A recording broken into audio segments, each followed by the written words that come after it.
लेते हैं। परेशान तो रहूंगा ना पार्वती, आखिर एक बेटी का बाप जो ठहरा।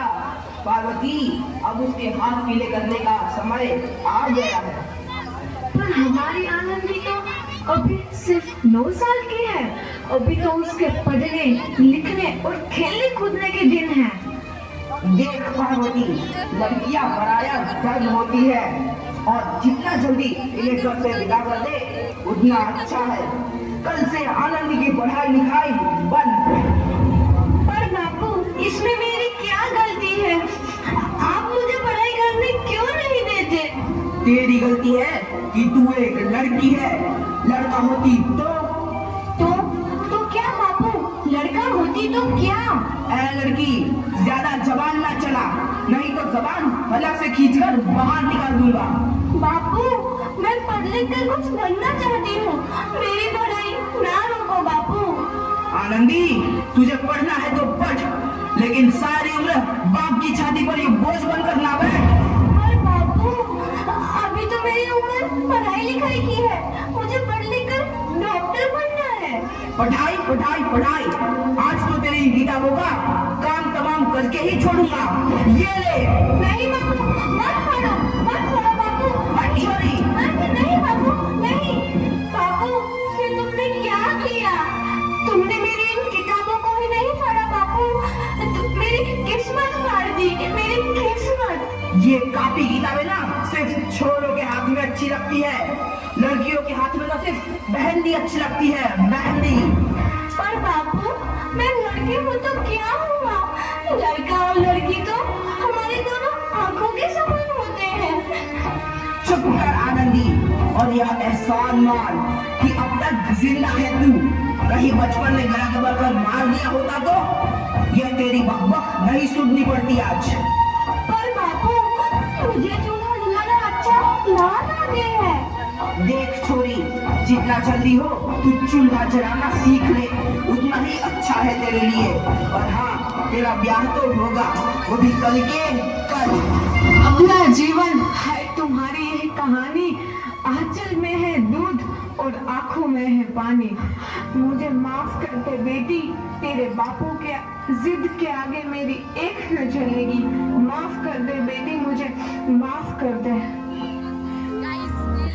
इस प्रकार मात्र 9 वर्ष की छोटी उम्र में आनंदी का विवाह गोपाल राव जोशी से हो गया। बाल विवाह एक सामाजिक कुरीति है और इस कुप्रथा का शिकार होना पड़ा आनंदी को। 5 वर्ष बाद आनंदी 14 साल की हो गई है। उसके घर एक शिशु ने जन्म लिया है। देखते हैं आगे क्या हो। देखिए ना, इसे क्या हो गया है? इसका माथा तो अंगार की तरफ तप रहा है। इसे तो बहुत तेज बुखार है। आप बिना कुछ भी बोलते हैं, दीजिए मुझे। माधव, माधव, जल्दी से वैद्य जी को बुला के लाओ। जी, अभी बुला के लाता हूँ। ये तुम क्या कर रही हो आनंदी? भगवान की विभूति लगा रही हूँ। बस करो आनंदी, ये सब अंधविश्वास है। अरे आप यकीन तो कीजिए, भगवान की कृपा से इसका माथा ठंडा हो रहा है और बुखार भी उतर गया है ना बाबू? देखिए, दीजिए मुझे। उठो बाबू, आंखें खोलो, तुम्हें तुम्हारी माँ बुला रही है। आंखें खोलो, देखिए ना इसे क्या हो गया है। आंखें भी नहीं खोल रहा। आंखें खोलो बेटा। आप चुप क्यों है? आंखें खोलो बेटा, आंखें खोलो। आनंदी, हमारा बेटा कभी आंखें नहीं खोलेगा। नहीं, ऐसा नहीं हो सकता। मेरे बेटे को मुझसे कोई नहीं छीन सकता, कोई नहीं छीन सकता। पागल मत बनो आनंदी। माधव, माधव। आनंदी, बंद करो ये पागलपन। भगवान ने मेरा बच्चा छीन लिया। भगवान ने नहीं, तुम्हारी अशिक्षा और अंधविश्वास ने तुम्हारा बच्चा छीना है। अगर तुम पढ़ी लिखी होती तो आज हमारा शिशु जीवित होता। तुम अनपढ़ थी आनंदी, अनपढ़। नहीं, अब मैं अनपढ़ नहीं रहूंगी। नहीं रहूंगी मैं अनपढ़, मैं पढ़ूंगी ताकि कल किसी और आनंदी को इलाज के अभाव में अपना बच्चा ना खोना पड़े। शाबाश आनंदी, और यही तुम्हारे अपराध के लिए प्रायश्चित भी है।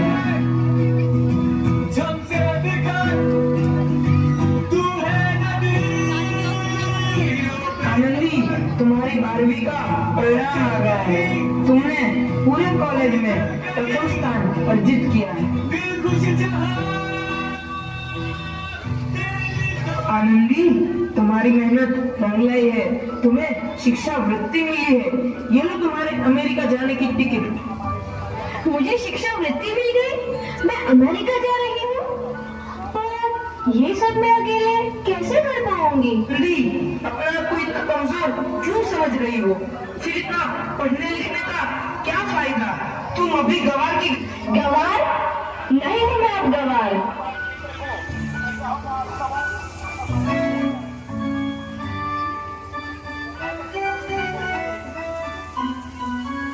तो इस प्रकार 7 अप्रैल 1883 को आनंदी अमेरिका के पेंसिल्वेनिया के लिए रवाना हुई और 3 साल बाद उन्होंने डॉक्टर ऑफ मेडिसिन की उपाधि प्राप्त कर ली। इधर आनंदी के पिता की तबीयत बहुत खराब है। आगे क्या होता है देखते हैं। लगता है अब मेरे जाने का समय आ चुका है। तो मैं नहीं बचूंगा। ऐसा मत बोलो। शहर के सिटी हॉस्पिटल में अमेरिका से डिग्री लेकर कोई बड़ा डॉक्टर आया है। एक बार वहाँ चलकर दिखा लेते हैं। हाँ सही बोला भैया, कम से कम दिल को तसल्ली तो मिल जाएगी। हाँ हाँ, चलो चलो जल्दी हॉस्पिटल चलते हैं।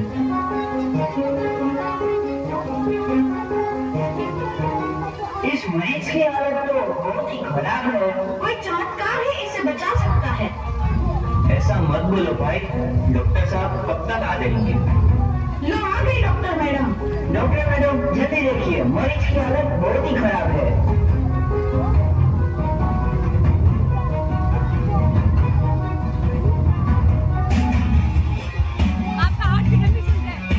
अब आप बिल्कुल ठीक हैं। मौत के मुंह से आपको बचाया है डॉक्टर मैडम ने।